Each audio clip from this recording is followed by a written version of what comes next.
le thème d'un temps pour notre couple aujourd'hui sera la blessure d'injustice quand tout contrôler empêche d'aimer librement.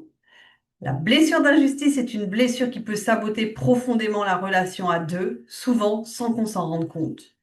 L'objectif de cette vidéo, mieux comprendre les blessures qui nous habitent et leur impact dans notre vie de couple.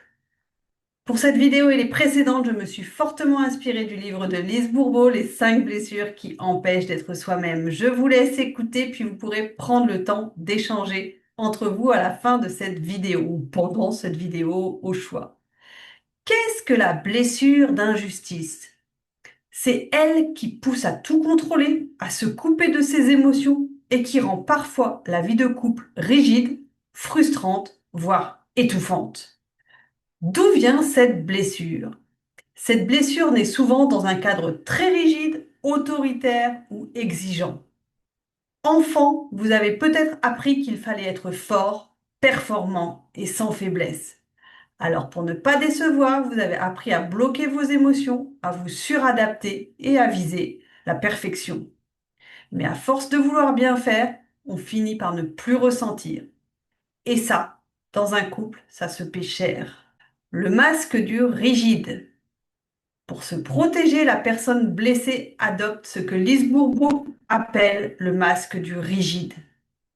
Elle se coupe de sa sensibilité. Elle exige beaucoup d'elle-même, mais aussi de l'autre. Elle valorise la justice, la maîtrise, l'effort, jusqu'à l'épuisement ou la froideur. Ce masque donne l'image de quelqu'un de fort, stable, fiable. Mais en réalité, c'est souvent quelqu'un qui a très peur d'être jugé ou de montrer sa vulnérabilité.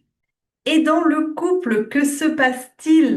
Dans la relation? Cela peut créer une distance émotionnelle. L'autre peut avoir l'impression que vous êtes froid, fermé, peu affectueux, alors qu'en vérité, vous ressentez beaucoup, mais vous n'osez pas le montrer. Cette rigidité et ce besoin de tout maîtriser empêchent les émotions de circuler et cela finit par créer des tensions, de la solitude et de l'incompréhension. Le piège du contrôle. La personne rigide pense que lâcher prise est égal à la perte de contrôle. Et perdre le contrôle, c'est faillir, être jugé ou ne plus mériter l'amour. Mais dans un couple, ce contrôle devient un piège.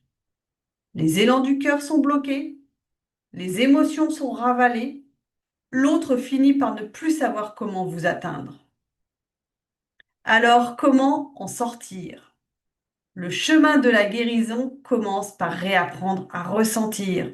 Vous avez le droit d'être sensible, vous avez le droit de ne pas tout gérer parfaitement. Guérir, c'est oser montrer ses émotions, même maladroitement. Accueillir l'imperfection chez soi et chez l'autre. Choisir la souplesse plutôt que le contrôle. Donner de l'amour, non pas en fonction de la performance, mais en fonction du cœur. Et pour votre partenaire, donc c'est une invitation à la douceur, à ne pas forcer l'autre à s'ouvrir, mais à créer un espace de sécurité sans pression. Et maintenant, c'est à vous d'échanger. Prenez quelques minutes pour en parler ensemble, en toute sincérité. Est-ce que vous cherchez souvent à tout faire parfaitement? Est-ce que vous avez du mal à montrer vos émotions? Et dans votre relation, qu'est-ce que vous pourriez assouplir pour laisser plus de place à la spontanéité, à la tendresse? Échanger sans jugement, avec écoute, parce que c'est dans cette authenticité partagée que l'amour peut vraiment s'épanouir. Avec cette dernière vidéo, vous venez de parcourir les 5 blessures de Lise Bourbeau adaptées à la vie de couple. N'hésitez pas à partager vos ressentis en commentaire, à poser vos questions pour nourrir les prochaines vidéos ou simplement à faire circuler ce contenu à ceux qui en ont besoin.